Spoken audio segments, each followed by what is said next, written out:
you very much, and good morning again. Good morning. It's so wonderful to be with people in the early years because I always get a response. We always know how to answer, don't we?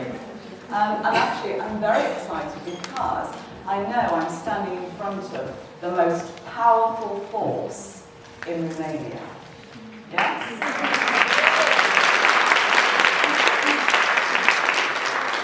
Because people in this room have the whole future of Romania in their hands right now.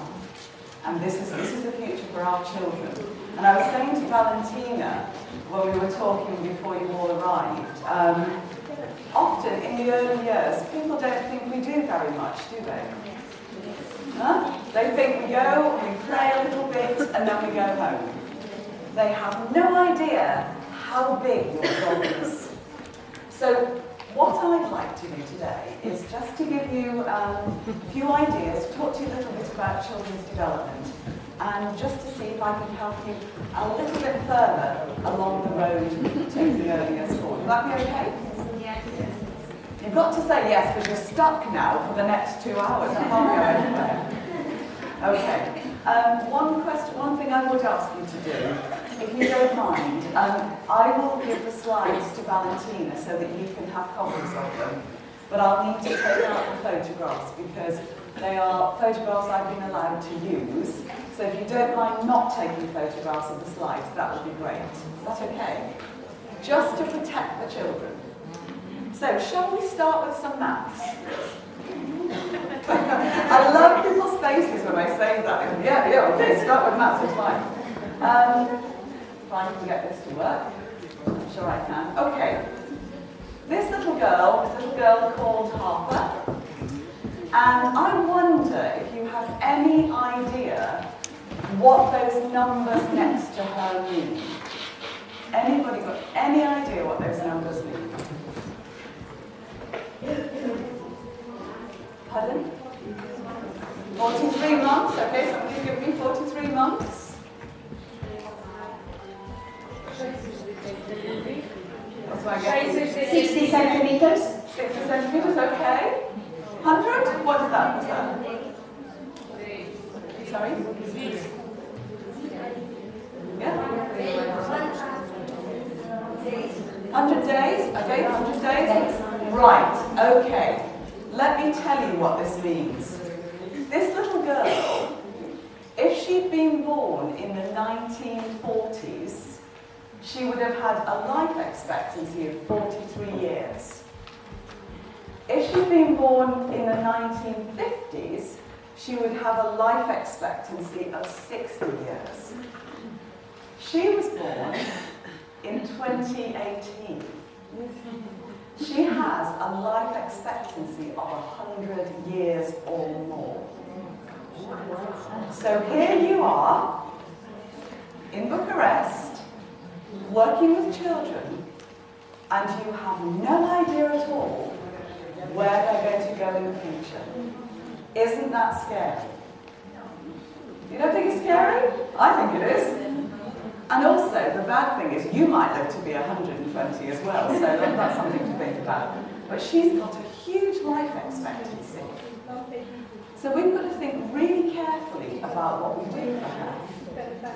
So I thought we might start with thinking about what children are actually like. You see this photograph here on the right? The little girl with the flower? Sometimes when I put this photograph up, all I get from the audience is, can you tell me why? Who's got allergies? Absolutely. The first thing people think is not, oh, isn't that lovely and how sweet. They think, oh, she's going to have an allergy. Or she's going to breathe in the seeds. Because we're very, very protective, a little bit too protective, of our children. And the little boy on the left there he is in some water, having a great time, lots of sand around him, but people say, oh, isn't that dangerous as well? And I don't think it is. So, would you do something for me? You thought you were going to come and sit and listen nicely, didn't you, this morning? It's not going to happen. Oh, somebody's calling us. I would like you just to talk to someone next to you, it doesn't matter who, and if you look one way and you don't like the look of that person, look the other way, it's fine. They'll never speak to you again, but it's alright. I'd like you to think about some of the children that you have in your nursery, your class at the moment. Have a think about what your image of the children is. What kind of children do you have? What do you think of them? So what's your image of a child right now in your nursery?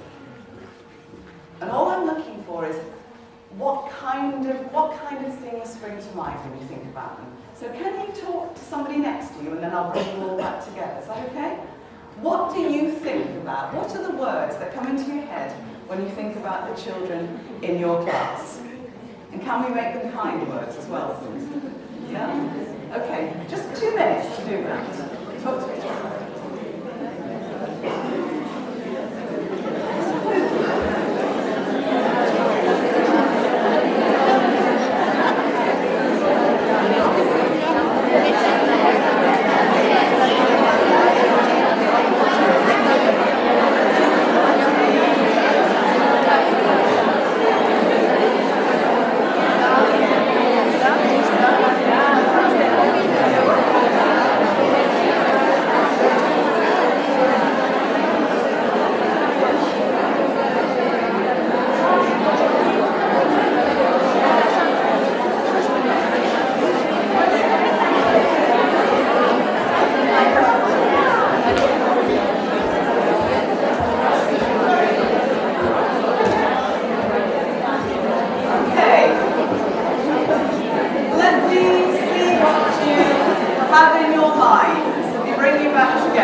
Avem copii drăguți, dezvolți, deschiși, dar cu multe probleme alimentare. Intoleranțe la gluten, la lapte, alergii, din păcate. Deci când completează fișa de înscriere, părintele le trece acolo o listă întreagă de ce are nevoie și ce nu are nevoie. Okay, great. Thank you very much. So another one? Someone else?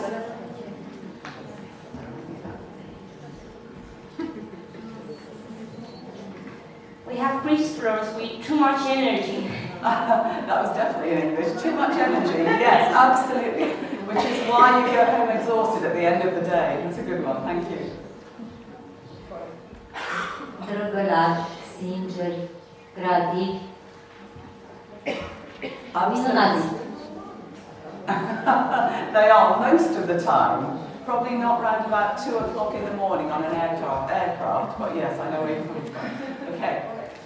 Every morning I look them in the eyes and I think to myself they're missing precious time coming here because they are lacking the freedom and the opportunity. Even if we do as much as we can, they are lacking that. So I feel so, I get often very sad looking at them and at their parents who bring them to the kindergarten with a big smile, thinking they are having the best time. Right, that's a really interesting response. And can I make you feel a little better by saying right across the world, people think the same thing. Okay? Let me see what I can do today to perhaps change that a little. Okay, thanks, I'll stop on that one. So, you've got a pretty good idea of what the children might be like. But I want to follow on from my friend here. We're friends now, by the way, just so you know, we're friends. I need all the friends I can get, so that's why I have people in a big room all together. It makes me look like I have lots of friends. But those are all really interesting things. The fact you say that they're wonderful, and they come to us with such huge opportunity. But I think our job is the most frightening job in the world. Because every single day, you're like a brain surgeon. You operate on the children's brains. You teach them things. You're with them. Every single thing you do goes home with the children. I often say to mums and dads, to parents, now that your child is here with me in the nursery, you have absolutely no secrets. What do you mean? Well, they tell me everything. Even when they're playing, as if they're in the home or they're doing things like that, everything they do is telling me what you do with them at home. So our image of the child is also the image of the parents. So what do we do to make it a bit more exciting for them? Well, don't worry, she isn't going to breathe the daisy in either, it's fine. She has no allergies, it's fine, you don't need to worry. So we did some work with children and asked almost the same question of the children. We asked them, what are the 5 things you'd like to do before you are 11 years old? I wonder if you have any idea of the things they said. Surprisingly, not one of them said, I want to have an iPad or an iPhone. Not one of them said, I want to watch TV. I'm going to show you what one little boy said that he would like. He said, 5 steps to happiness. This is what he wrote. His number 1 was go play. His number 2 was have a nice lolly. Number 3 was make friends. Number 4, love everything, and number 5 was get a dog. So that's a child's image of their own childhood. And if you put that together, you've got a great basis to start helping children to learn. So, what do we do? I thought you might like to see this. Put your hand up if you work with children between 1 and 2 years old. 1 and 2? Brilliant, okay. What about those who work with 3, 4-year-olds? Okay, 5-year-olds? 6? 7? Any older? Okay, right. Along the bottom, children's age in years, up at the side, their sensitivity, their ability to learn certain things. And look where the big peak in the graph is. Between birth and 2 is where children are most receptive. They can take in lots and lots of information. And isn't it interesting how people who work with very, very young children are seen by teachers of older children? Isn't that interesting? So I don't know how clearly you can see the words, but if we just look at the very bright pink line, that's emotional control.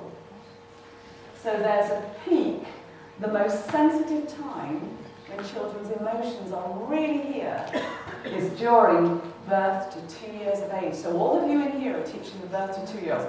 Brilliant work you're getting on with. Okay? The other one which is interesting is hearing. That's the darker line, darker blue line.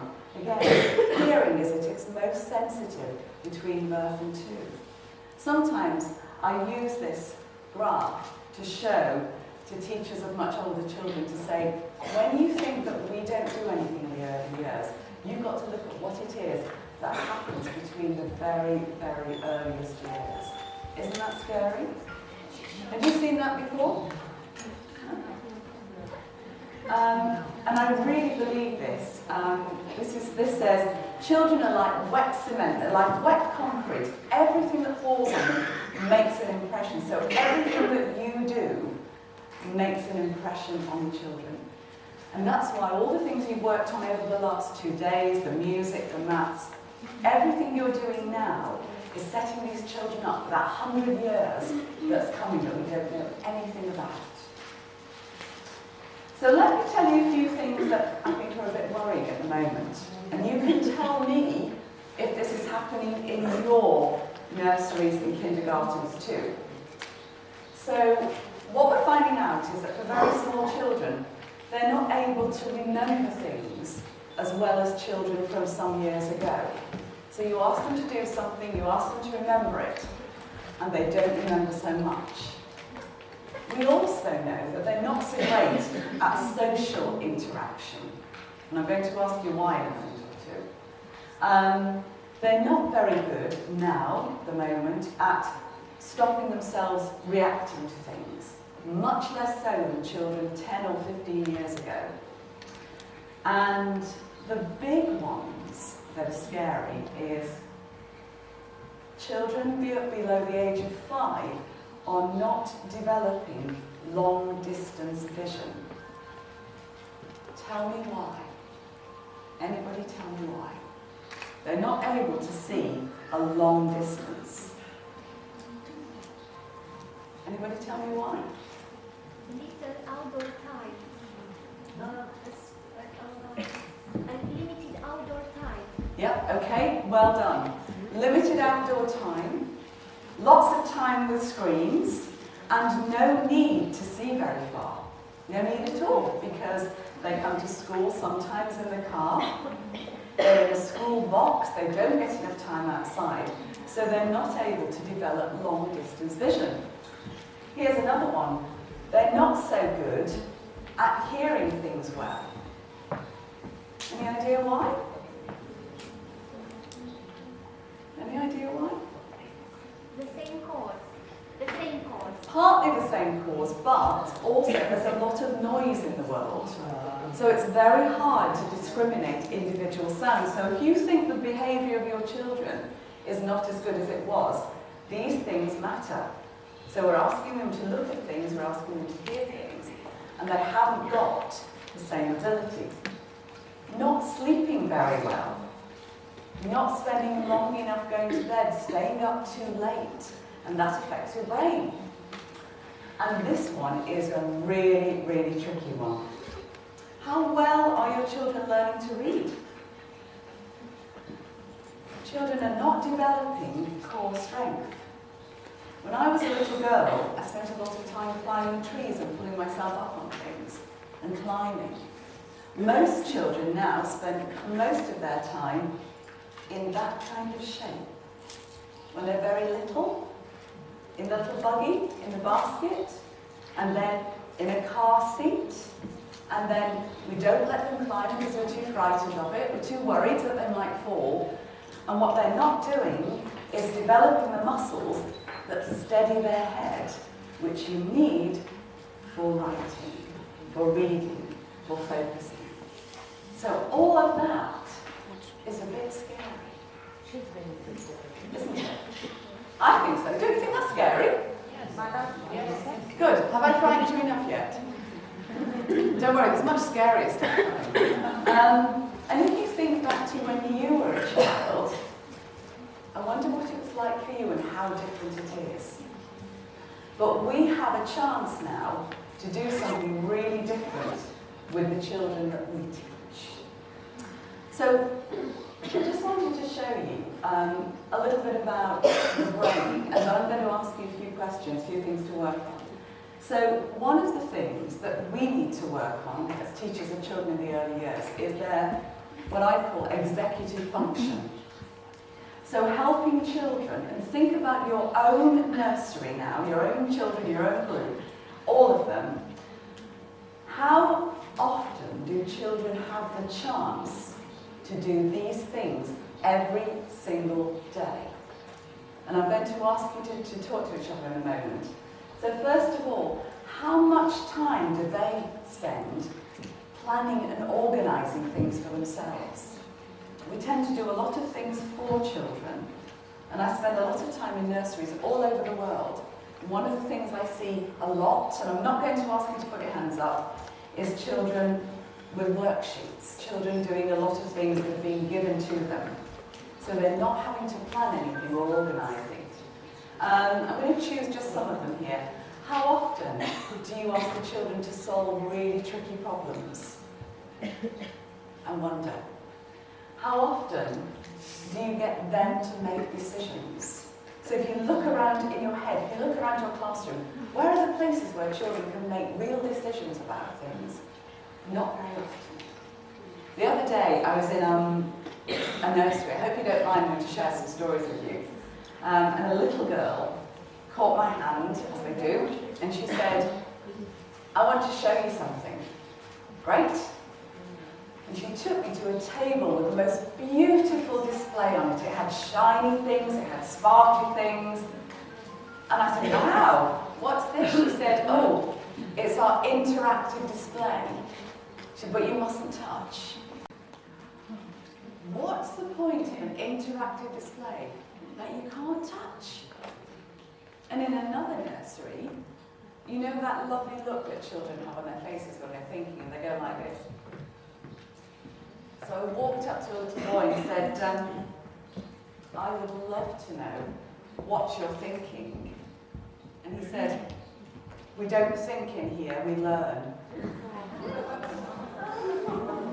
But I wonder how often you ask the children to really think about something. Yeah. So also, you know, the ability to take in some real information. So all of that is the stuff that gives a child real executive function, a real ability and a way to learn. And this is what I'm going to ask you to think about this morning. So, in your own nursery, with the people sitting next to you, and as I said, if you've got tired of the person next to you, you can move somewhere else. I'd like you to think about the classroom you're in, the nursery you're in. How many places, where are the places that children have a chance to solve problems, to do things differently, to organise their time? Can you just share that with each other? Where are those opportunities in your nursery? Is that okay? Can you do that for me? Yeah? Okay. Over to you. Just about 2 or 3 minutes. Yeah.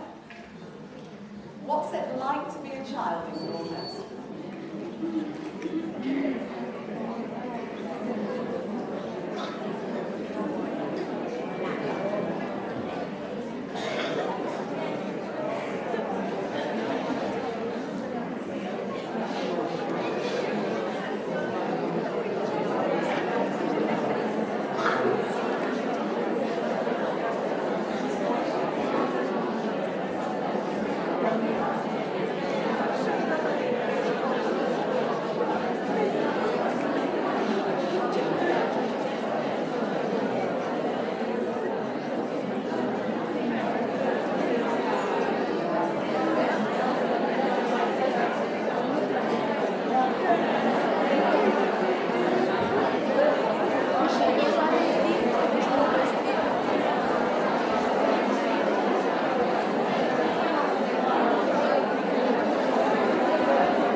Monday, when you go back into school, you will think differently, I promise. So, just let me look at opportunities for children to solve problems. What happens in your nursery that gives children a chance to do that? Anybody. And I might send somebody right up the back to ask the people at the back a question. Now the people at the back are terrified. Okay, what do you do? Where are the opportunities to solve problems? I'm going to choose somebody. And if you're wearing a very bright colour now, you'll wish you hadn't. There's a lovely lady there in a bright pink top. I'm going to, just behind you, behind you. Any opportunities to solve problems? Ba da, cu drag. Consider că tot spațiul din grădiniță poate oferi această ocazie. Pentru că noi avem acele colțuri în care copiii creează, construiesc. În momentul în care se întâmplă ceva, s-au lovit din greșeală, cum se întâmplă în cotidian, încearcă să rezolve problema cum? În orice loc, acolo unde s-a întâmplat, eventual, se strâng grup și încearcă să rezolve. Dacă un copil este lovit, îl șterg, îl mângâie, caută un șervețel umed, dacă cumva s-a întâmplat să și sângereze. Consider că orice spațiu din grădiniță este bun pentru a lua decizii. În momentul în care ei sunt cu o imaginație foarte dezvoltată, ei ar face lucruri, se uită mult la televizor, pe telefon, descoperă lucruri acolo. Discută despre ele în orice colț al grădiniței.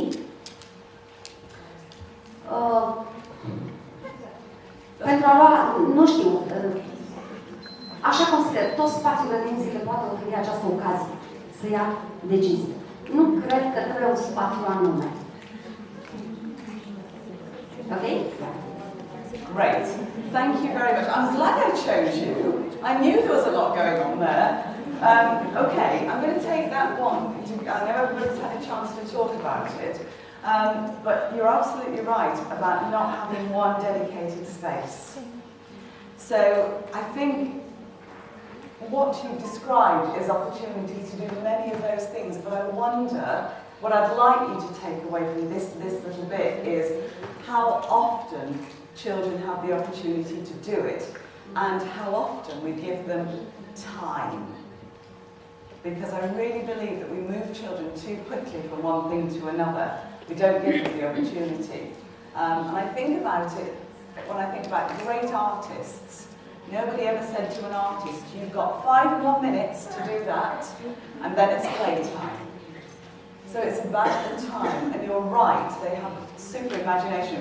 My only worry about your nursery is you mentioned children having an accident and hitting themselves, and then children bleeding. I'm not quite sure what's going on there, but it's fine. It's fine, they do that, I know. Okay, no, you move on. And this really excited me, because my little granddaughter, I know you'll be shocked to know I have grandchildren, I know. I bought her first pair of shoes, my own granddaughter, and inside the box lid here was the most amazing thing. And for me, it described what you would do in your curriculum, the way that the children learn. This is, to me, is the perfect one. It says, think big, move free, make a splash, make your mark, fall down, get back up again, stay curious, chase your dreams, keep exploring. And if I ever, and I know they would never let me, worked for very important people high up ruling a country, I'd say, right, I want this for every single nursery. I want everybody to follow this curriculum. What do you think? Yeah, isn't it just? And this is a shoe company putting it inside their box. I want children who are really, really curious, because I think they start curious. I'm sure they will come to you sometimes and say, why is your hair like that? What's that spot on your nose? And you go, don't be silly, don't say that. They want to know. I love it because they have no filters. They've got a wild imagination that we've got to capture. And that brings me to this. Have you ever heard of something called steam? And I don't mean the stuff that comes out of the kettle. Somebody says yes. Okay. STEAM is probably the heart of early years learning. Science, technology, engineering, arts, and math.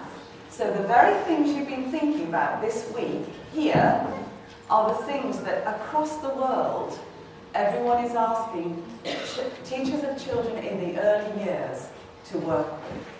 So I thought we'd have a look at it today and think about the things you've done already this week and see how in the nurseries across Romania we could start to move this forward, to be ahead of the game. Because what's happened is lots of education companies across the world and governments have realised that children are not being given the opportunities to do these things.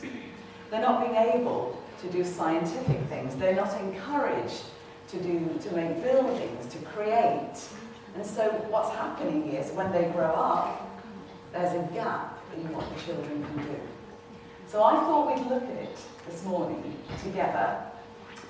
And I thought I'd start with this. 3 pictures. Starfish, a parrot, and a rocket. Okay? Pretty normal pictures.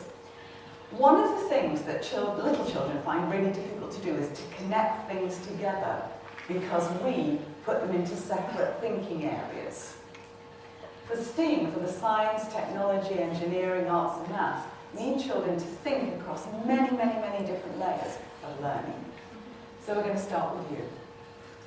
So what I'd like you to do is to have a look at those 3 pictures. First of all, on your own, and think, what does each of those pictures mean to me? So, for example, the rocket, I don't know, you might have once been to America, or you might have seen, something on the news about a rocket taking off. Starfish, I don't know what you know about parrots. So can you think 2 jobs to do? Number 1, what do those things make me think about? And then number 2 is a bit harder. And it's something I would do with children. So everything I'm going to do with you now, I would do with young children. Perhaps not your birth to 2-year-olds, but certainly your children 2, 3 and 5. First of all, what do they mean to you? Second, what's the connection between them for you? And there is no right or wrong answer. Does that make sense? If it doesn't, say, no, Pam, what are you talking about? Okay, what do the 3 pictures mean to you? How can they connect for you? Can you do that for me? Yeah? Yeah, sure. Okay? 2 minutes, and then I'll bring you back together to do that. What do they mean? How are they connected?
You'll actually understand it and it's translated. Okay, so I asked you to have a look at the 3 pictures. Now this is to do with curiosity and STEAM. I've got a friend here who's desperate to tell us. How would you connect them together? There's no right or wrong answer. Am gândit la cele 3 imagini în felul următor. Rachetă, tehnologie, steane mare, mediu marin, papagal, pasăre exotică, iar legătura între cele 3 imagini, mediu înconjurător, aerian, terestru și acvatic. Mediu. That's brilliant. I've never had that one before. That's fantastic. You must definitely go to the top of the class. You can have the star. Thank you. Numai puțin? Părerea mea este că racheta înseamnă tehnologie, dezvoltarea la o înaltă clasă. Papagalul arată multitudinea de culori pe care le întâlnește copilul în artă. Steaua de mare reprezintă o formă de stea, legată de matematică, că pot număra colțurile. Deci la am zis culori. Geoștiință sunt mediile de viață, apă, aer, pământ. Și ce mai rămas? Brilliant. That's great. Wow, you've got the most intelligent people in the world in this room. I tell you, it's amazing. Dacă îmi dați voie? Pot să vorbesc? Aici. Pot să vorbesc? Aici. Yes. Yeah, sure. Yeah, then I'll come back here. Sorry, it's difficult to see where everybody is. La explorare, explorăm medii de viață, acvatic, terestru, aerian și cosmos. Și visele pornesc, plecăm de jos și ajungem undeva sus. Și la fel trebuie să... Așa e și rezultatul muncii noastre. Plecăm de undeva de jos, primim materia primă și contează ce facem în mediul terestru, ca ei să exploreze undeva universul. Așa am gândit eu. Așa am asociat eu aceste images. Brilliant. These are the same images. I know I've got someone here. These images I would use with children and ask the same questions because their imagination knows no boundaries at all. That's brilliant. You take one more. That's fine. Simple's fine.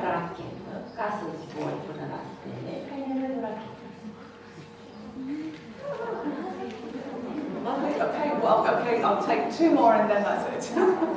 Where did I start? Ca o completare pentru Ioana și m-am gândit asta. Racheta este construită pe baza principiului zborului de la păsări, da?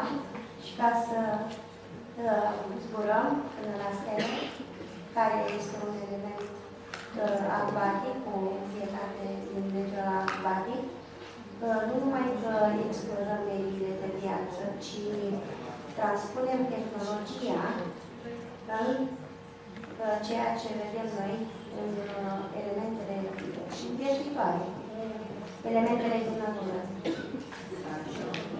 Brilliant. I'll take one more. Thank you very much. For me, those three images mean progress, evolution, dynamic, change. Wow. That is incredible. I think you should give yourselves a round of applause for that.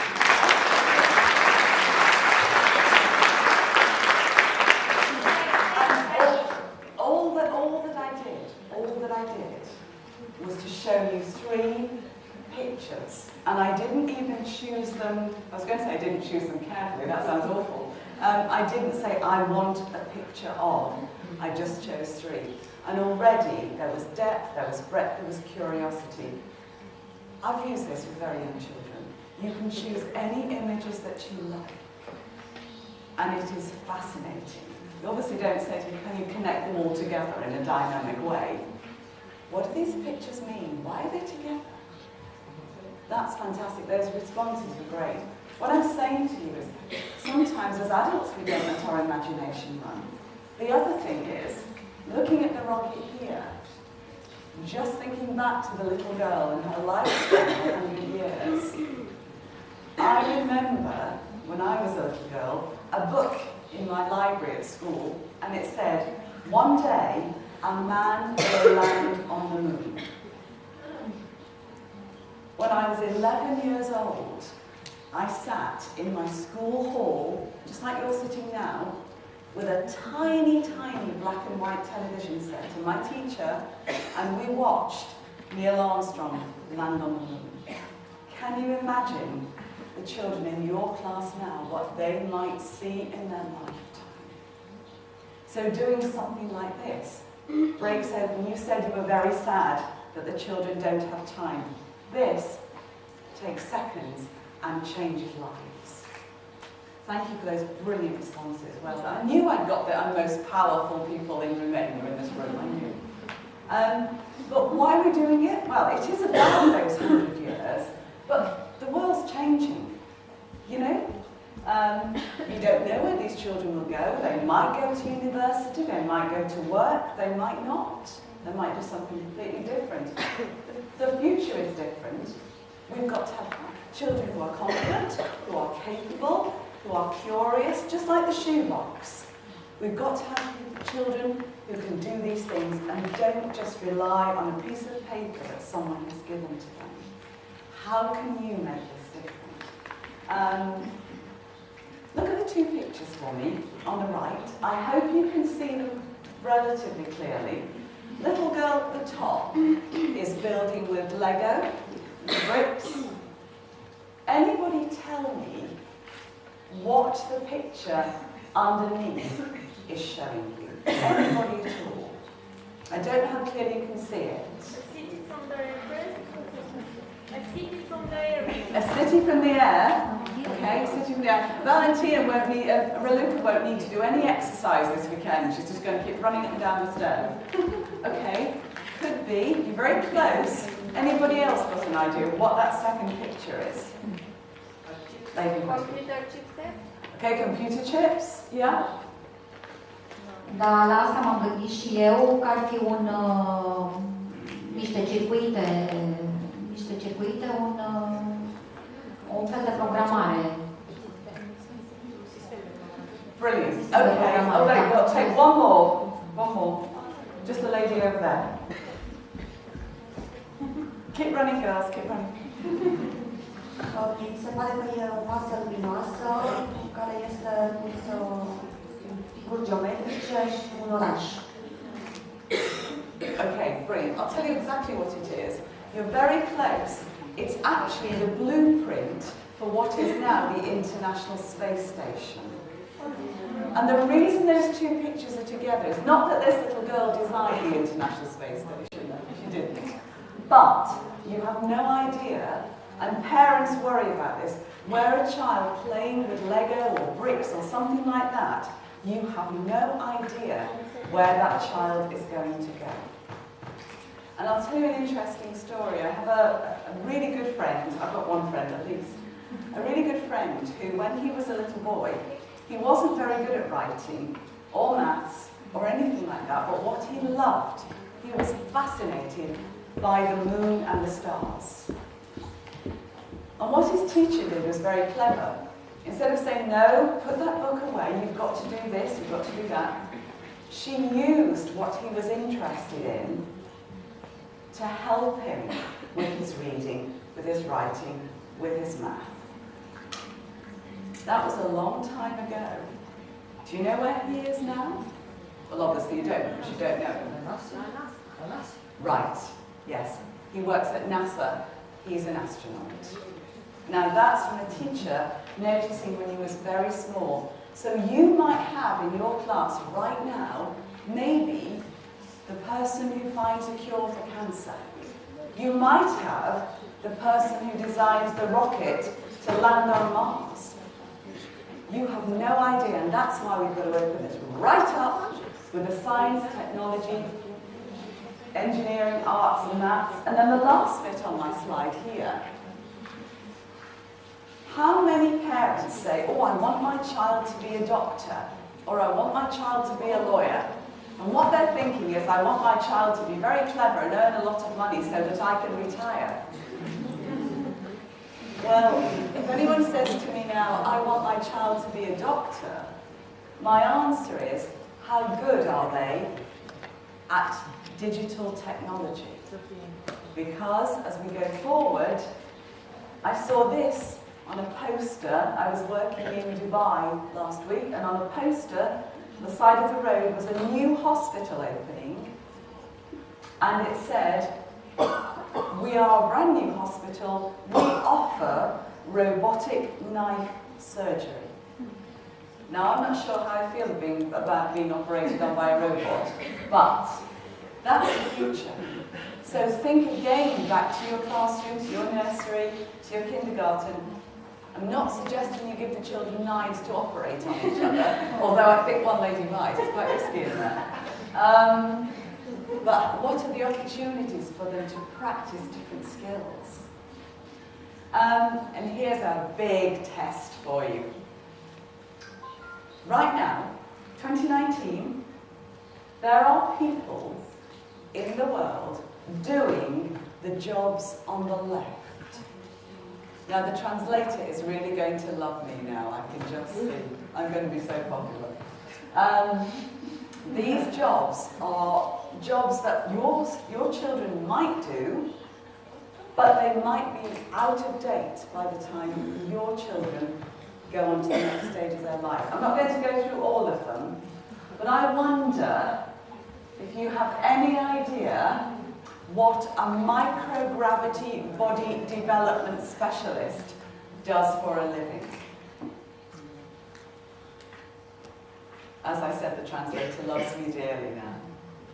Any ideas? Okay, let me help you. This person, right now, 2019, is doing this job. This is someone who designs suits for astronauts so that they can exercise in space, in zero gravity, because they lose muscle and bone density. What about this one? Galactic Viceroy of Research Excellence. Well, Valentina might want to employ one of these. This is the person who is paid a lot of money to look across the world, so that if this is someone who works for Google, so that Google are never ever behind what's happening in all the latest research across the world. Scary, huh? And what about this one, the Executive Director of Paranoia? Someone said that's our head teacher.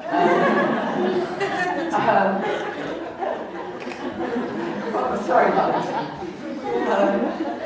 Sorry, I'm slightly an anarchist, I always have been. It's a real job, and it's a job that is advertised and employed by Apple.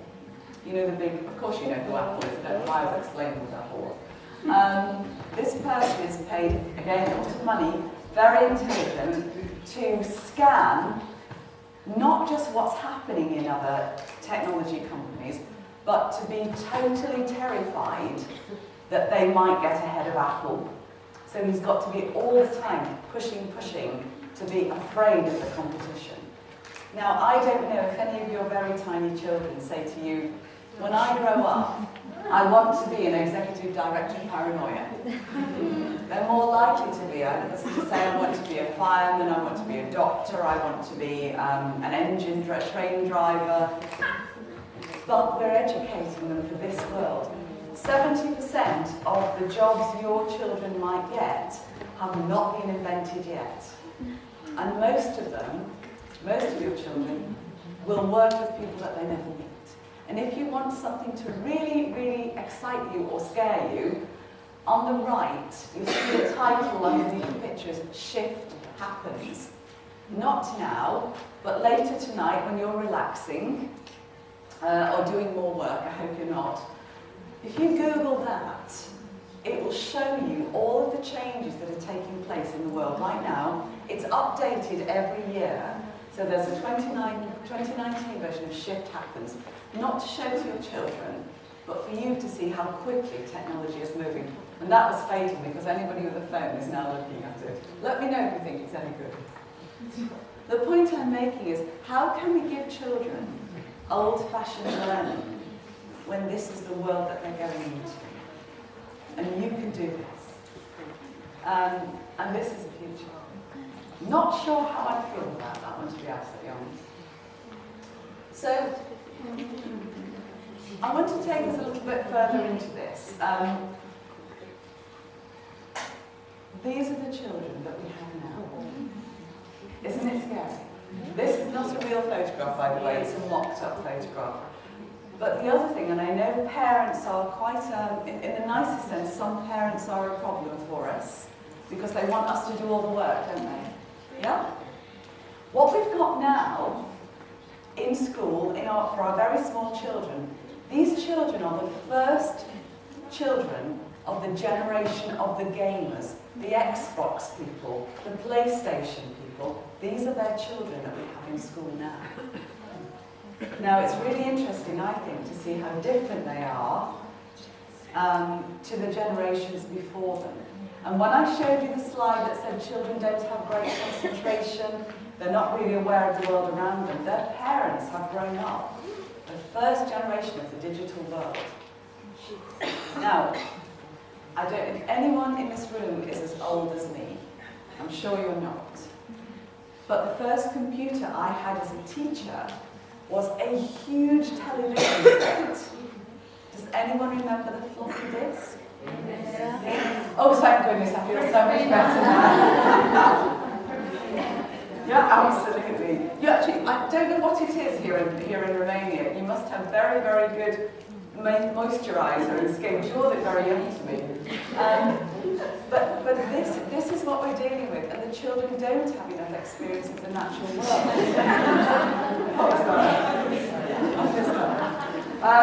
They don't have as much experience of the natural world as we do. So we've got to take this into account. That's why it's important to give them these amazing opportunities. So I want to see how inventive you can be now. This is your opportunity now to do some engineering. Anybody done any engineering? You're not going to tell me if you have, are you? But you have done some, great. Well, everyone wants to come and sit with you now. Is that all right? Okay. So one of the things you can do with children to get them to think very differently, use the pathways in their brain, and to be ready for a world we can't imagine, is something like this. I would use real objects with children, just let me say that. I'm only showing pictures to you. So here's a lovely thing you can do, which is very easy, doesn't cost any money, doesn't require huge amounts of planning, but it really gets children ready for a world in which they might be the executive director of paranoia. So you choose two completely unrelated objects, a little bit like the other activity we just did. This time, you've got to think of some different things. So I've chosen two things that you wouldn't normally see together: a butterfly and a wheel. Okay, here's your job to do. Let's just try one of them together. First of all, think about a wheel. Any old wheel, doesn't have to be this one. What attributes, what things do you know about a wheel? What things do you know? I'll put it as simply as that. Well done, you spotted it, it's round. Perfect. I told you this was a bright audience. It goes in a circular motion. Yeah, moves that way. Anything else about it? Neat. Okay, somebody's saying it's made from steel. Anybody? Yeah, okay. This one's made from steel. They're not all made from steel. Okay. What else? Tell me a bit more about wheels. Okay, they move fast. Deplasezi obiecte grele folosindu-te de cilindri, de roți. Yeah.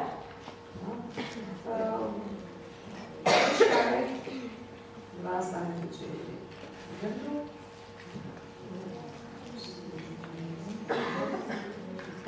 That's brilliant, it's good, okay. What I'm trying to get you to do is to see all the things that a wheel can do or is or may be used for. Now, I'm not going to do the same for the butterfly because I'm going to ask you to do that. So I want you, and I think you might need to just talk to one other person. I want you to think about the things we just said about the wheel. I want you to think now also, but don't tell me yet, about a butterfly all the things you know about a butterfly. Okay, obvious ones, it's coloured, it can fly. But there's more than that. So, 3 parts to this. Number 1, think about all the things a wheel can do. Number 2, think about all of the things that a butterfly can do or is. And then I want you to become top-rate engineers. I want you to take the things that both of them can do and use your imagination, create one thing out of the 2 of them. So think about everything a wheel can do, everything a butterfly is and can do, and I want you to bring them together to create one object that uses some of those skills. And it can be anything you like. Does that make sense? It doesn't, tell me. Okay, invent. Choose somebody to talk to and invent something new for us. Give you 2 minutes.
Nudge the people at the back of it. Okay, who's got something amazing to share with us? I think it's about metamorphosis, the way the butterfly takes life. Okay. And this is how the wheel is made out of natural stone or metal. With the mold, it takes that shape. Okay, so using the butterfly to take the motion of the butterfly? Sorry, the wheel takes on the motion of the butterfly. No, they are done in the same way. Like it's a metamorphosis from the unpolished metal thing to the very nice wheel, and from the cocoon butterfly. Right, so what you've done is you've gone into the depth of those 2. Right, I wonder if now you can combine those 2 and make one object. Okay, that's a great start. Well done.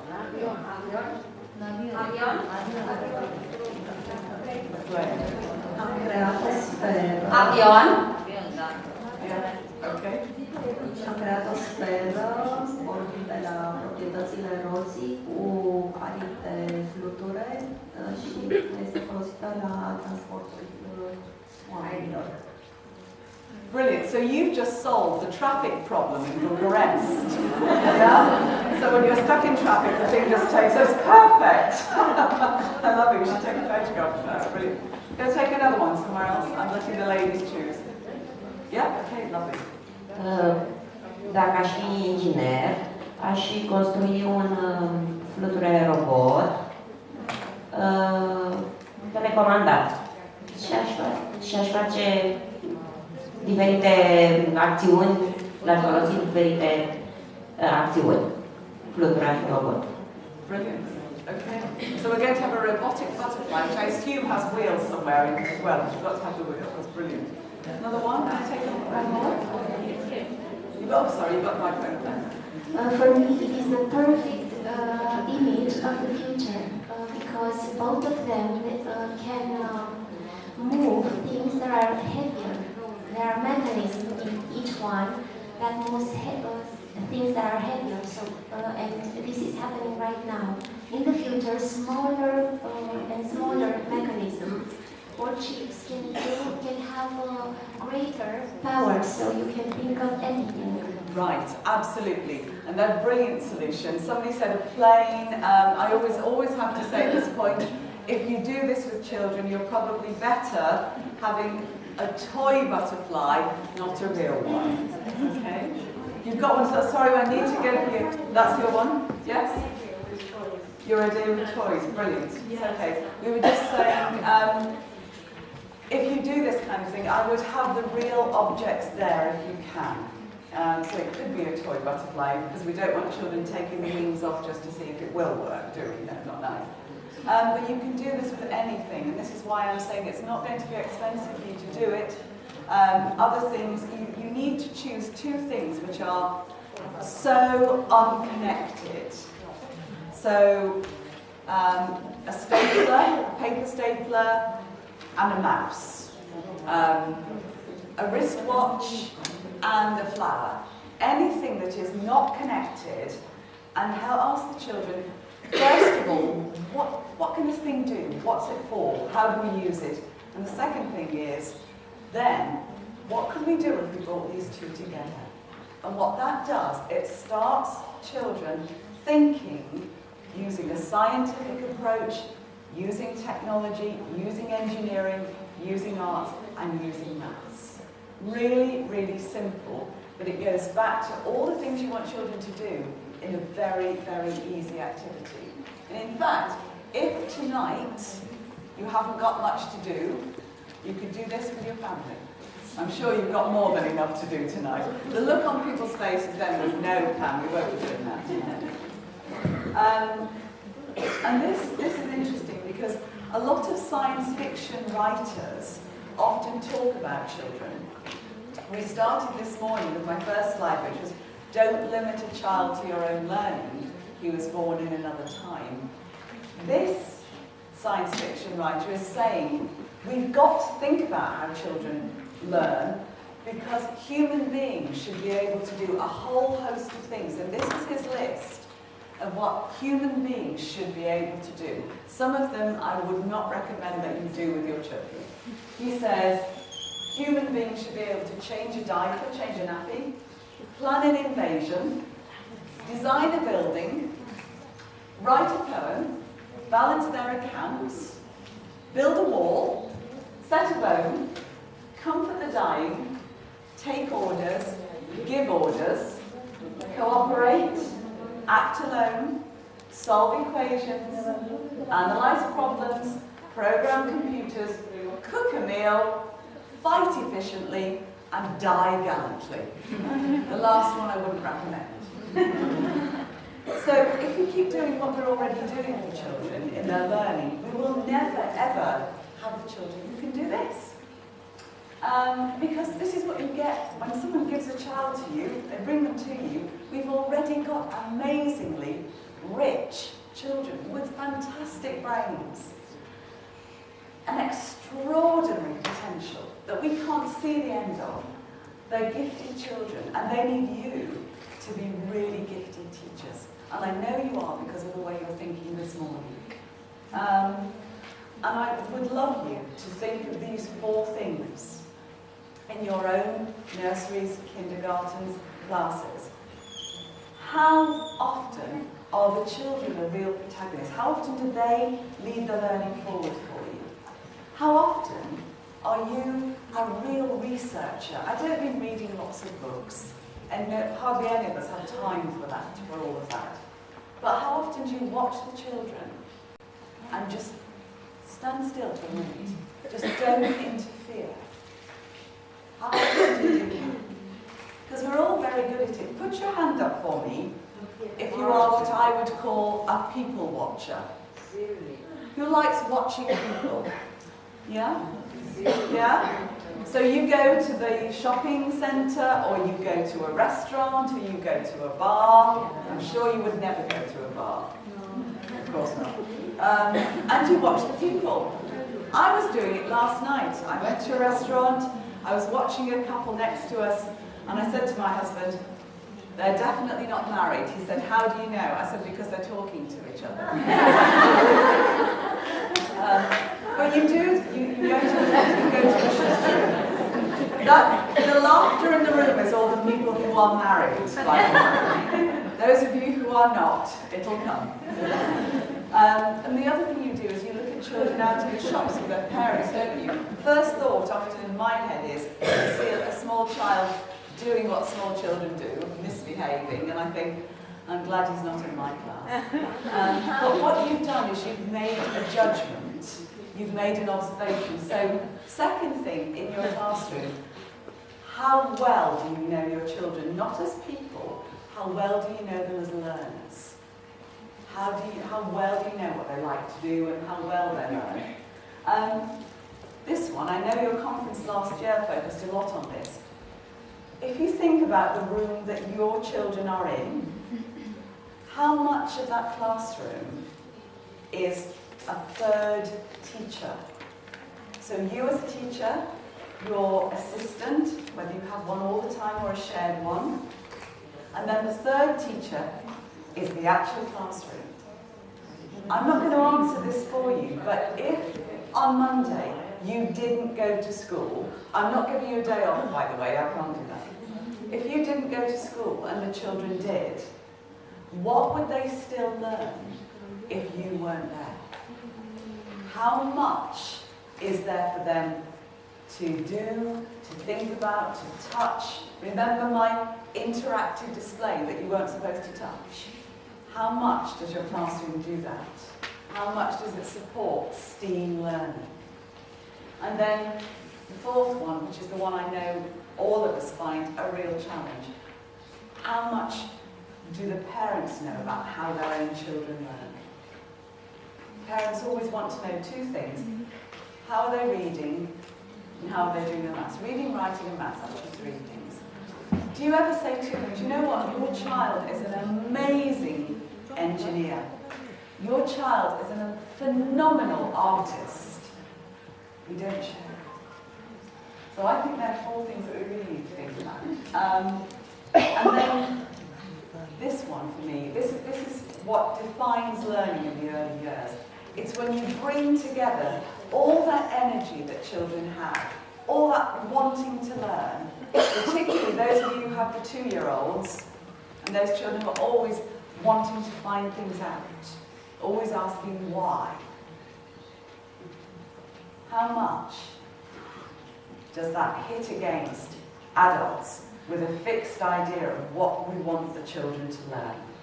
Which is why I keep mentioning worksheets. I worry that children spend a lot of time doing that and not enough the kind of thing that you've just done with the butterflies and wheels. There's not a criticism of you. And I don't know if you can see this little girl's t-shirt, but it says on the front, forget princess, I want to be an astrophysicist. Yeah? And only through a STEAM learning approach can children really, really be unique in the world. And that's what I'm asking you to really think about. I'm just going to go on, just skip that one for a moment. So this is what I know about children in the early years from being in the classrooms with them, lots and lots. I know how powerful they are when they're learning. I know how sophisticated they are as scientists. One of the things that children do, very young children, that really annoy us as adults is they do a lot of science experiments. Did you know this? Yeah? And a lot of those experiments are the ones we don't want them to do. So they will take something like this, and I'm not going to take the lid off because it will do it. And they go, and you go, why did you just do that? And they don't say, because I was just experimenting and seeing how long it would take the water to fall out. I was exploring gravity. They go, I don't know. And so you get cross. That's how children explore the world. A few years ago, I remember being in a nursery and having to, I don't know what you call it here, what the word is, a slug? Like a little caterpillar thing? Yeah? Yeah? Having to take that out of a child's mouth because you just wanted to see how it felt. Yeah. So they, hope you don't do that. So that they experiment all the time. They're very bad at not paying attention. Now that's a weird sentence. They're bad at not paying attention. And what that means is, when you want them to sit and listen to you, they usually don't. But when you don't want them to listen, they hear everything. And then they repeat it. So this tells us a huge amount about children. They're also more conscious than adults. They're more present. They're more aware of everything. And they are real butterfly learners. They go from one thing to the other. And they're absolutely wired for them. If you look at this little girl here, all she's doing, not all she's doing, what she's doing, she's painting a model that she's made. But her concentration is phenomenal. When children are really interested, they will concentrate for such a long time. There is a theory that says children will concentrate for their actual age plus 5 minutes. I disagree. I think they concentrate for a lot longer than that if they're really, really interested. And I wondered how much you knew about schematic learning. I don't know how much you've done on this, Valentina, anything at all. Right, okay. I'm going to ask you a question. We're friends now, right? Yeah? Okay. I want you to think, actually I'll hold on to this. Think about, in your house, the place where you keep your clothes. Yeah? Some say closet, some say wardrobe. Yeah? You've got a picture in your head? I would like one person, maybe more than one, to describe, if I open the door to where you keep your clothes, a lady at the front here is having a hot flash now. Where you keep your clothes, I want you to give me a walk through it. Who is prepared to share their wardrobe with us, their closet? You will. Thank you very much. And you're being very kind because I'm going to do something. So tell me, if I open the doors to your wardrobe, tell us all what we would see, and I am going to come to you in a minute. Eu sunt cam freak controlling, așa că atunci când o să deschideți, o să vedeți puse în ordine perfectă, pe culori, aranjate, sortate, călcate. Deci de la stânga la dreapta, haine din ce mai subțiri.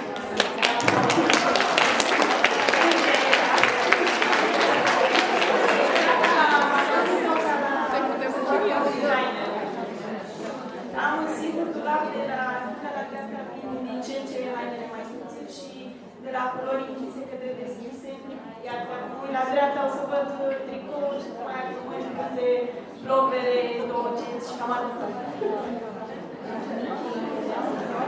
I'm sorry, this is absolutely brilliant.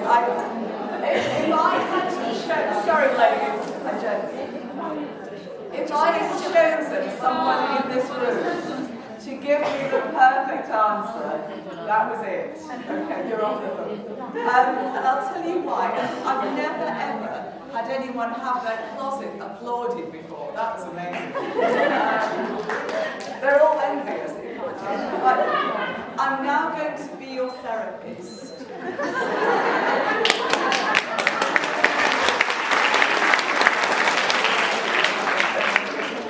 The reason I asked that, and thank you, I love you dearly for sharing that with us. I've going on in your wardrobe. I won't ask you. The reason that you do it, there is absolutely a reason for it. It is called schematic behaviour. And it's still present in adults. You're one, and you did it, I was watching your body language, you said, right, you go in the wardrobe and it's like this, and it's all there, and it's like designer t-shirt. And you can imagine what would happen if I came in and went, oh, yeah, I like that, nice. You'd be lying down in a dark room. So what you've done, and I'd be interested to see what you were like as a child, but we won't go that deeply into therapy today. What I'm demonstrating, what I'm showing to you, is this is something else we miss about very young children. So you're fine, there's no problem with you being closet, it's all right, great. I think this, my friend here might be in therapy, but I think you're all right.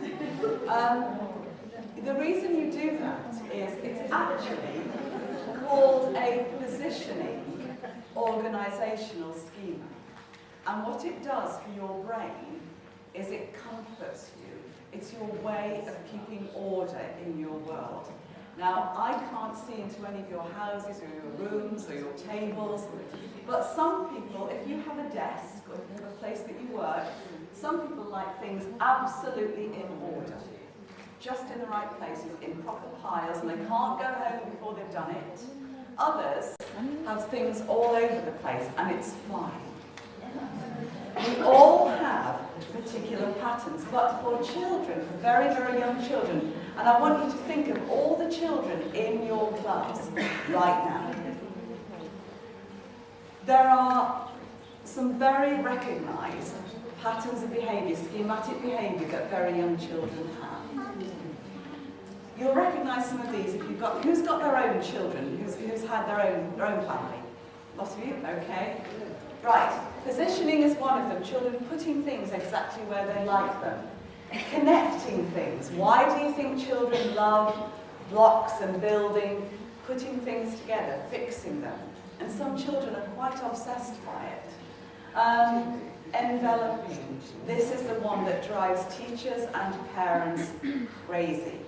This is where children like to get inside things, into boxes. They put things into things.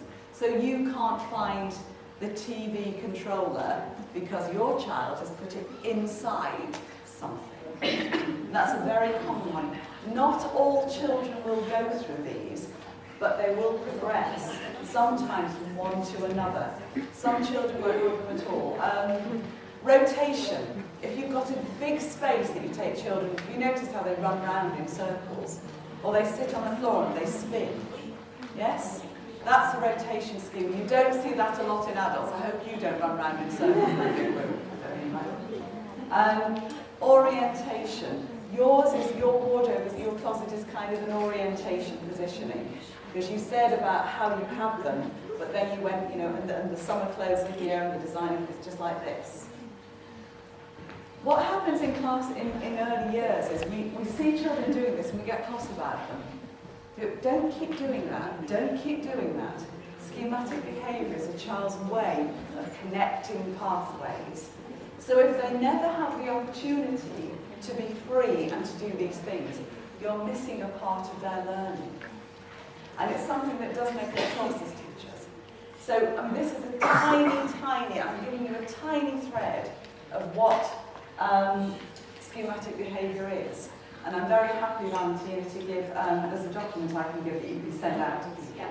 But I just want you to be aware of it because it's part of the development of STEAM learning if you start to recognise it. So just keep that in your mind and don't worry about your wardrobe, it's absolutely fine. It's very fine. And also, it's about, it comes back again to when you watch children, what can you see, what can you learn from them, and where do you go next? These two pictures, I'd call it seizing an invisible moment for learning. Look at the little girl on the left. See her shadow, see the shoes on the floor. What do you think she is thinking?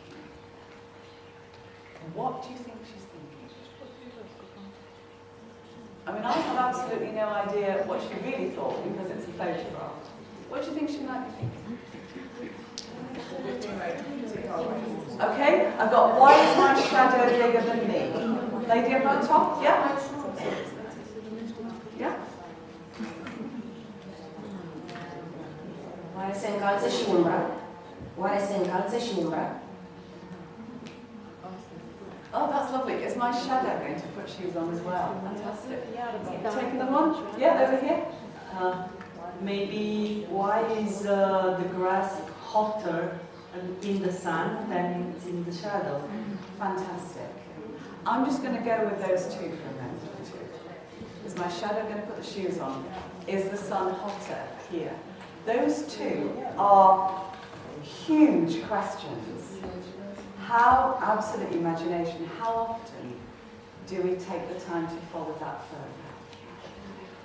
I wonder. What I'm trying to do is to get you to just stop for a minute and think what you've actually got in your own class. What material is already there. I don't know how clearly you can see the picture of the little boy on the right. He's got some leaves and some grass in his hands. Now I can tell you exactly what happened just after that photograph was taken. A teacher came up and said, put those away because you're going to get your hands really dirty. Somebody said, exactly. What he was doing was he was trying to thread them all together. Because he read a story, he had a story in the class about somebody making a house out of grass, and that's exactly what he was doing. So these are the things that take the pressure off you planning lots and lots of things for children to do if you take the time to look at what they're actually doing. And then there are questions to ask children. Sometimes when I'm in schools, I feel that there are many people who don't know how to talk to children. And sometimes I find it funny. I don't know if you have the same here in Romania, but in England we have a lot of inspectors who go and visit schools and nurseries. Do you have them? Yes. Yeah, it's a necessary evil, isn't it, really? Many years ago I was one, if I'm honest. So they come into the room and they know very little about very small children. And you can tell because they do two things. First of all, they only ever bend from the waist, like this to a child. Now, if you've got nothing to do tonight, lie on the floor and get somebody to bend over you like that. It's terrifying when a face comes up to you like this. So they do that. And the second thing is, they start to ask really strange questions. They say, the child's building a tower, they go, I like your tower. Can you build it any higher? And you can see the child thinking, oh, not the tower question again. And they don't know how to interact. And sometimes we do it. I have spoilt lots of play activities by saying the wrong thing.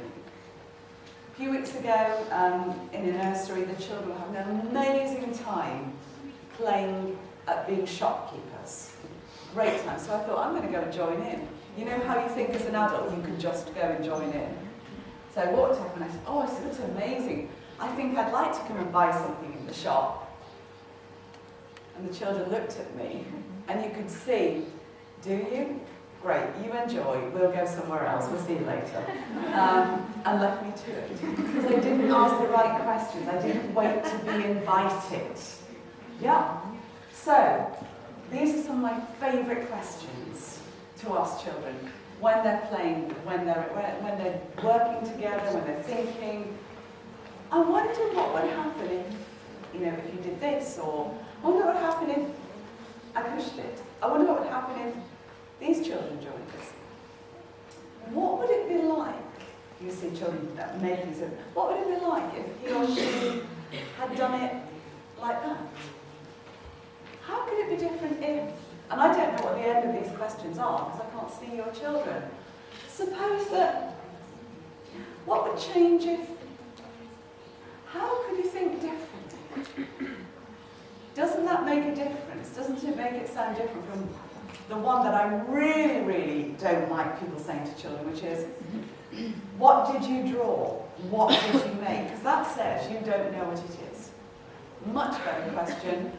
I would love you to tell me about that. How did you do that?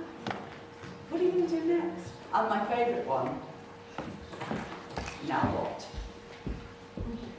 Much different. That changes the way that children learn. Changes it completely.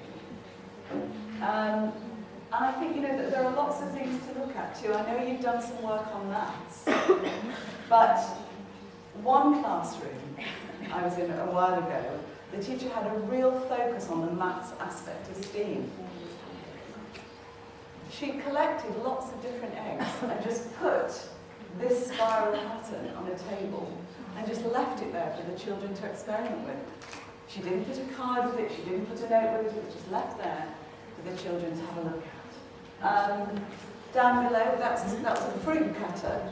And again, the teacher just took the fruit, used a special cutter, and the question she asked of the children for this was, how many slices do you think there are? That's a bit like the one where you say to a child, how old, they say, how old are you?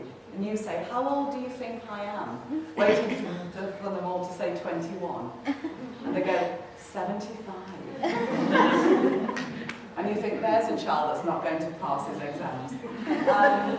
But it's about making the learning visible in the classroom. Interestingly, my friend here with the closet, I guarantee you, if she had the display with the eggs in the classroom, if the children moved it, she'd have to go and put it all back again. And maths doesn't have to be objects either. I just wanted to throw some ideas in for you. I'd like you to look at this. Very, very carefully, I'd like to look at it. And then I would like you to tell me what you see.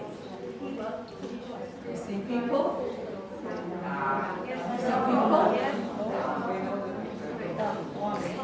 See a frog? Who sees a frog? Okay. Who sees people? Okay. Now tell me how many people.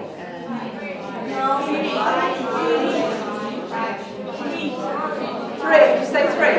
Five. Five. Three. Five. You see seven. Okay. Right.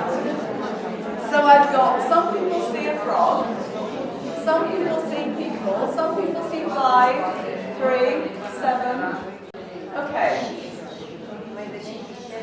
I wouldn't particularly use this one with children, but I would advise you to go to the website of the person named underneath. This is Johannes Sturter.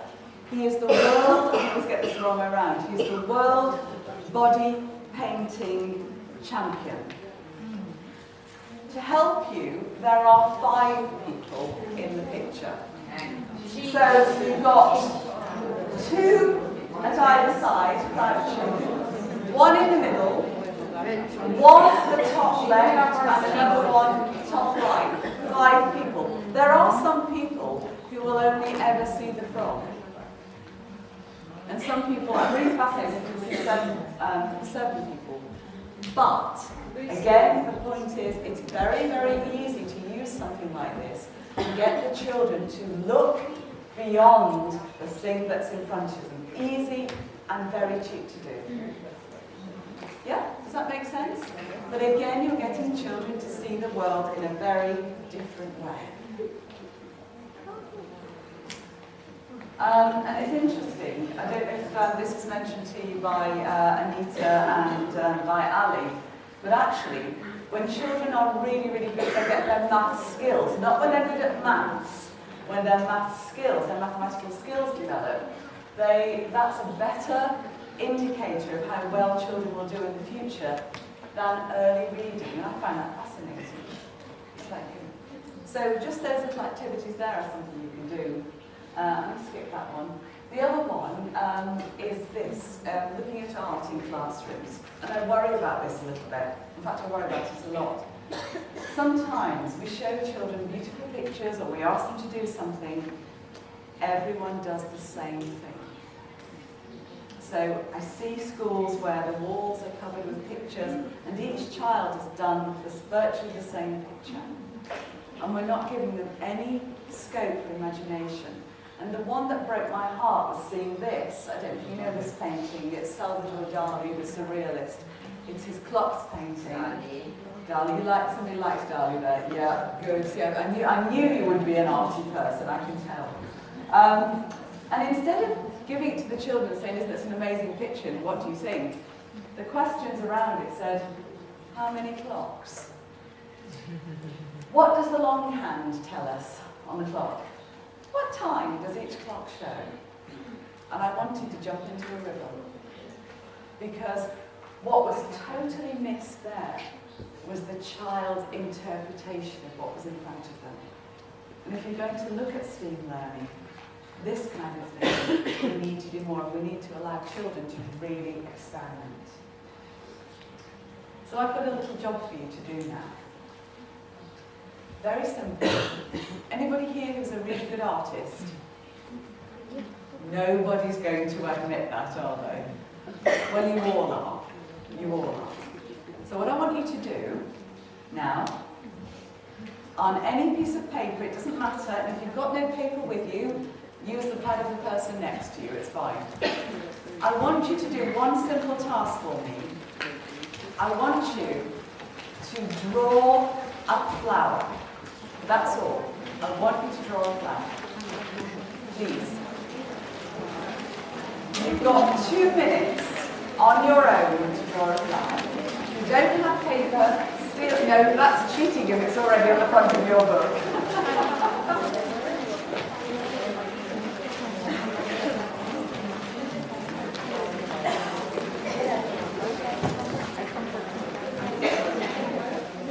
Just a flower.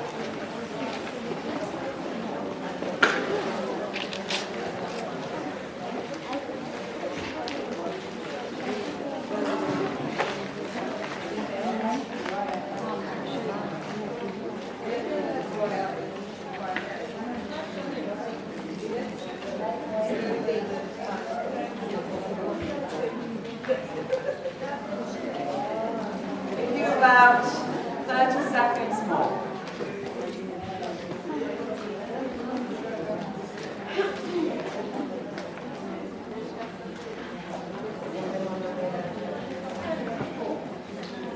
Can you hold up your flower when you finish for me, please? So I can see where we're up to. Oh my goodness, the room is full of artists. I had no idea. There we are. Okay, now, beautiful flowers. Would you do something for me? With your friend or with the people next to you, would you just have a look at each other's flowers? And don't be critical, don't give marks out of 10. We're not doing that. But just have a look at what is the same about the flowers and what is different. How are they the same? How are they different? Just share.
Were any of your flowers the same?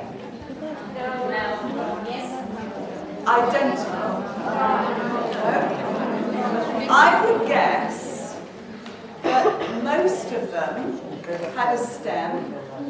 Most of them, not all. I would guess that some of them would have had lots of petals. Some of them would have had a couple. Maybe you drew a leaf. Maybe you didn't. Some people have done a beautiful diagram of flowers. Somebody over there coloured their flower in. The point I'm making is, in this room of 200 people, I gave you one instruction to draw a flower, and every single one of them is different. What we often make the mistake of doing with children is giving them the same task and expecting the same result. When I go to an art gallery, if I ever, on the rare occasions I have time to go, isn't it interesting that no two paintings are the same? So the arts part of STEAM learning is asking children to do what I just asked you to do. Now, one thing I could have done, which would have made you perhaps more comfortable in the first place, would have been to show a flower to you. And I guess no one's flower is like this one. But the very best model for children is the real thing. So if I was going to ask children to draw a flower, I would do, depending on the age of the children, I'd say to them, I'd like to draw a flower, which is exactly what I said to you. Then we'd look at them, and then I would take some of the beautiful flowers that are on the desk over there and say, here are some real ones. Now let's try again. And it doesn't matter if your flower looks different from mine. We are seeing the same thing through different eyes. And that's such a simple way of helping children to see that it's okay that what they do is different. And that task that you just did, I hope that's made you think, actually, I can do some different things here when I approach art-based activities. And this makes me laugh, because I've seen this happen. I'll read it for you, for those of you who don't read in English. What the heck happened, says this child. I was minding my own business when someone snatched me up, dipped my feet in yellow paint, pressed them on a blue piece of paper, plopped me down and painted a duck. And I had nothing to do with it. Doesn't that happen sometimes? I watched a child, this is last year, I watched a child who was at the table with a teaching assistant. Lots of lovely colours on the table. He had a paintbrush in his hand, and the adult was holding his hand to help make sure he didn't paint outside the lines.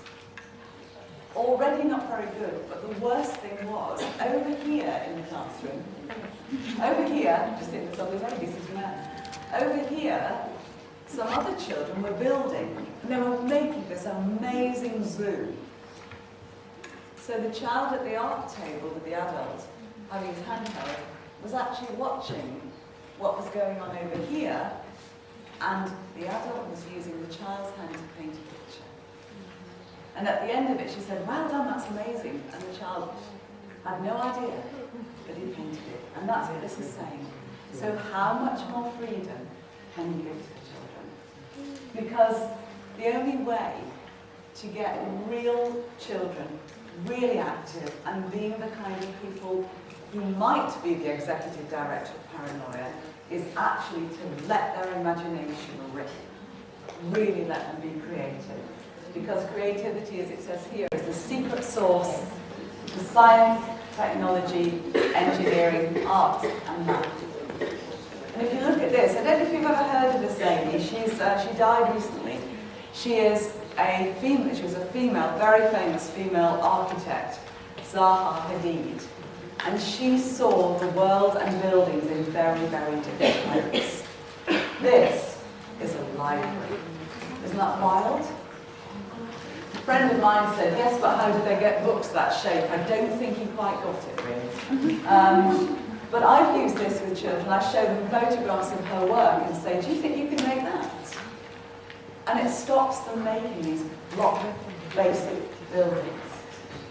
Or the challenge is, could you make a better one than that? How would you do it?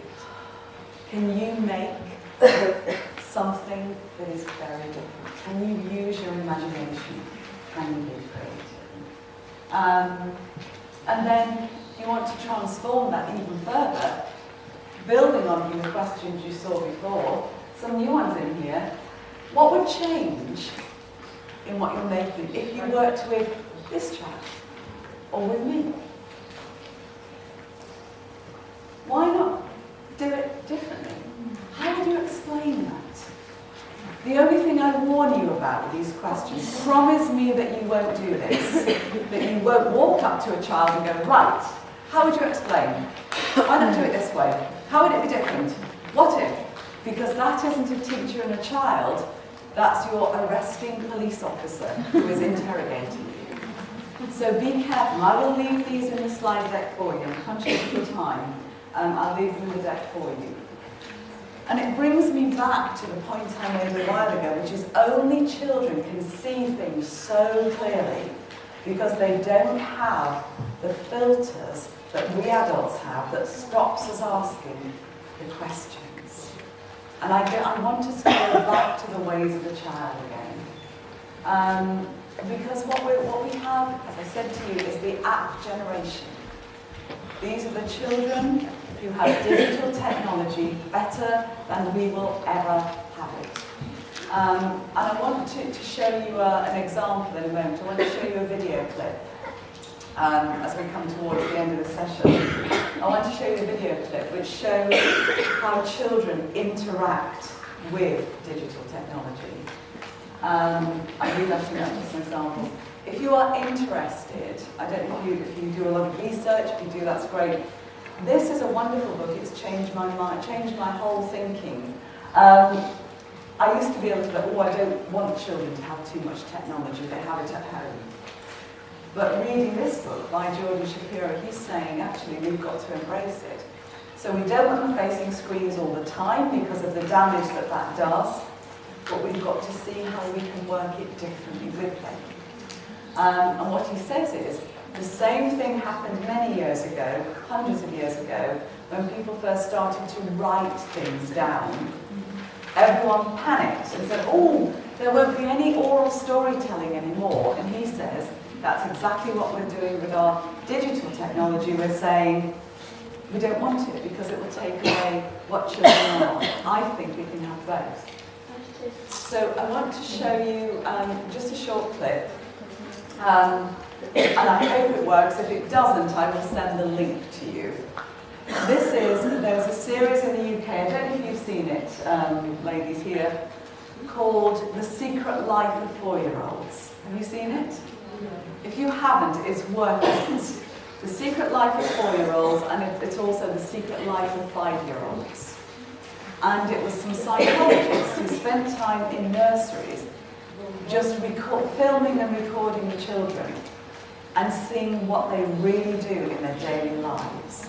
If this works, great. If it doesn't, I will send the link to you. But this is 2 little boys, Archie and Arthur, and into their nursery is brought a very high-tech Japanese robot.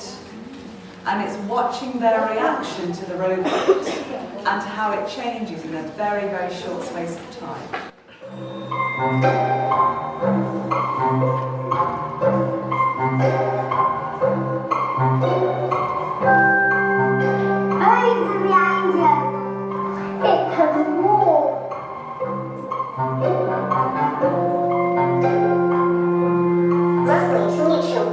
Way back.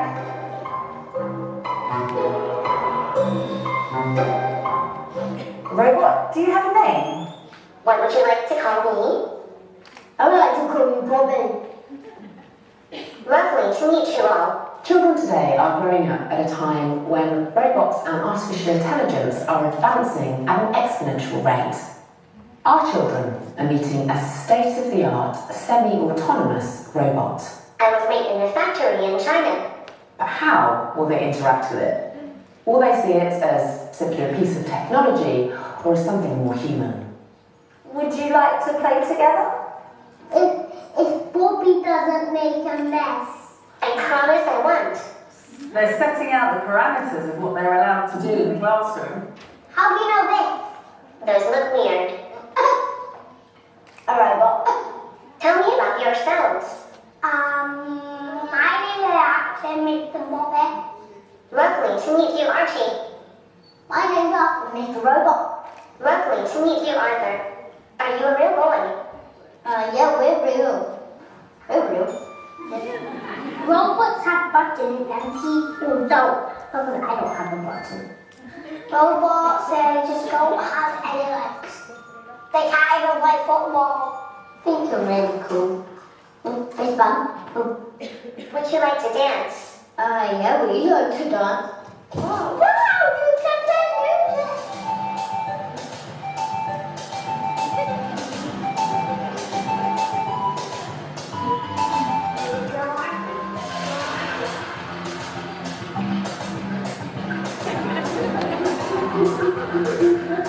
This robot is becoming more and more like a scale.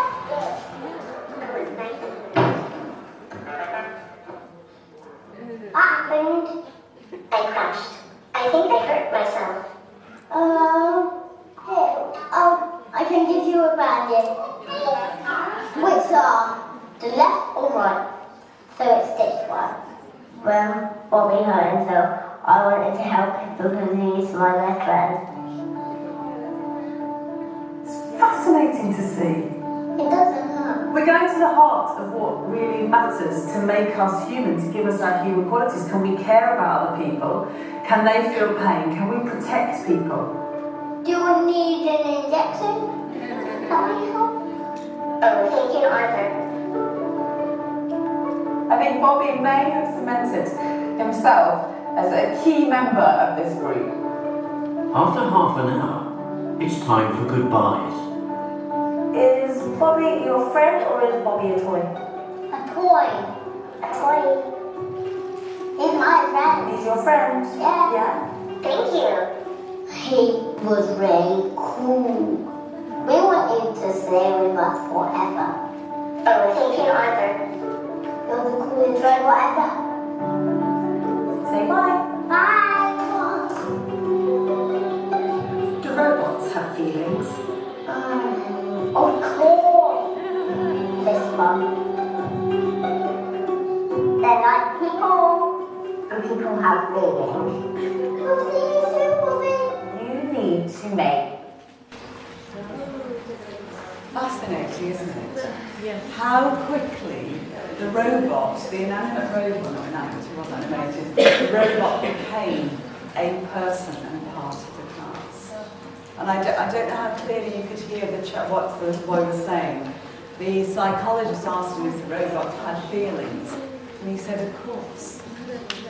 So this is their world. So if you think about the practice that we have in our classrooms now, and the world that these children are going into, it's fascinating. And you never know, today's learners are actually tomorrow's world. They are amazing, they're capable, and we have to be the capable people who are working with them. Their imagination has no boundaries, and they're what I call, my favourite phrase, they're creative anarchists. They have no boundaries. We have to let that run, and you never know. They might be the people who reinvent the iPhone. Can you imagine being the teacher who had Steve Jobs, who invented the iPhone, in their class? When he walked out onto that stage and held up the first iPhone, he changed all of our lives. You don't know what one of your children can do.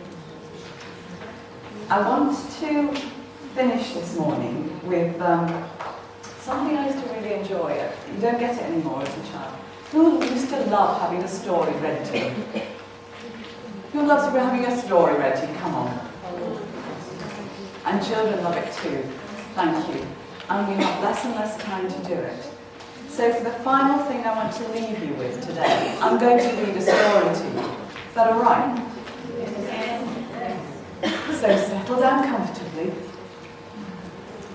It is a children's story book, but I think it brings together the message that I want us to take away from this morning. It's called Once Upon an Ordinary School Day. And in England we always say, are you sitting comfortably? Then I'll begin. Once upon an ordinary school day, an ordinary boy woke from his ordinary dreams, got out of his ordinary bed, put on his ordinary clothes, ate his ordinary breakfast, brushed his ordinary teeth, kissed his ordinary mum goodbye, and set off for his ordinary school in a very grey world. He walked through the ordinary streets, past the ordinary shops and across the ordinary roads. The ordinary boy thought his ordinary, everyday thoughts. And when he reached his ordinary school, the ordinary boy had an ordinary game of football until the school bell rang. He went to his ordinary classroom and sat at his ordinary desk. Same every day. And then something happened. Good morning, everybody, said a very extraordinary figure. My name is Mr. G and I'm your new teacher. You don't know me and I don't know you. So to help me get to know you, I've had an idea. He handed out paper. For our first lesson, I want you to listen to some music and make pictures in your heads. Is that clear?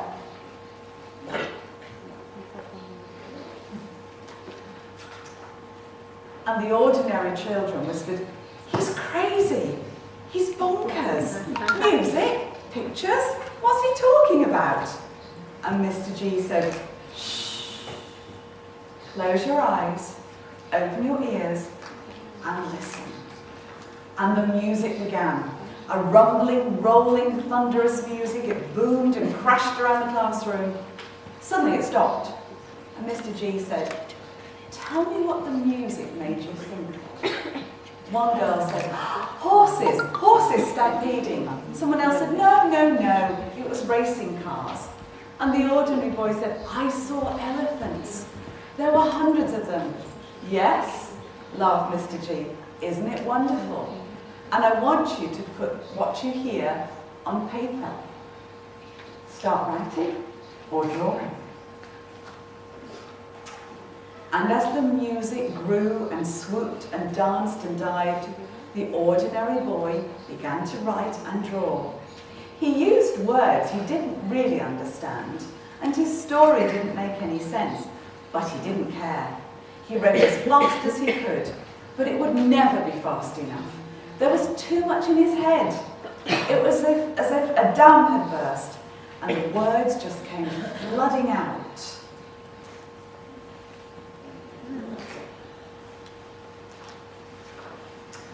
And the words were his toys, and he was lost in the game, a storytelling game. And it was extraordinary.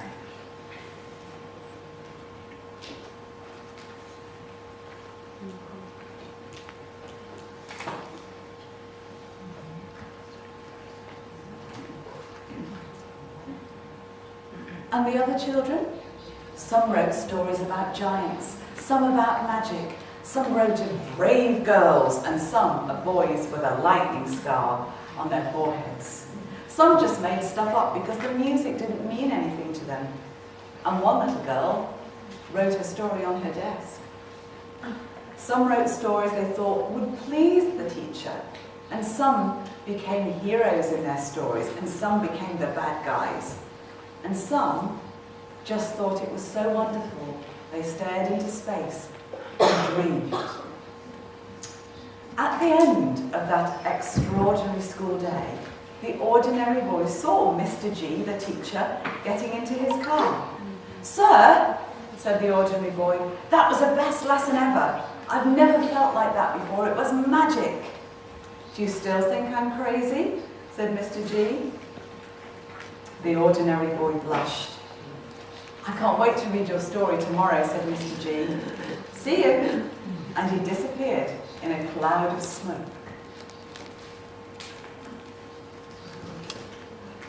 And when it was bedtime, the ordinary boy didn't feel ordinary anymore. He put on his pajamas, he brushed his teeth, he kissed his mum and dad, went to sleep in his ordinary bed, and had the most extraordinary dreams. We have amazing power to spark children's imagination and their dreams. I started this morning by saying you are the most powerful force in Romania. We, as early years educators, are the most powerful force in the world. No one has any idea how far our influence will reach. Keep doing what you're doing, but do it with some of these things in mind as well. You should be very afraid every day of how much you influence children's lives, but enjoy it. And the other thing to remember is, if you do live to be 100, some of the children in your class might be the nurses who look after you when you're very old. So be nice to them now. It will pay dividends. Thank you very much.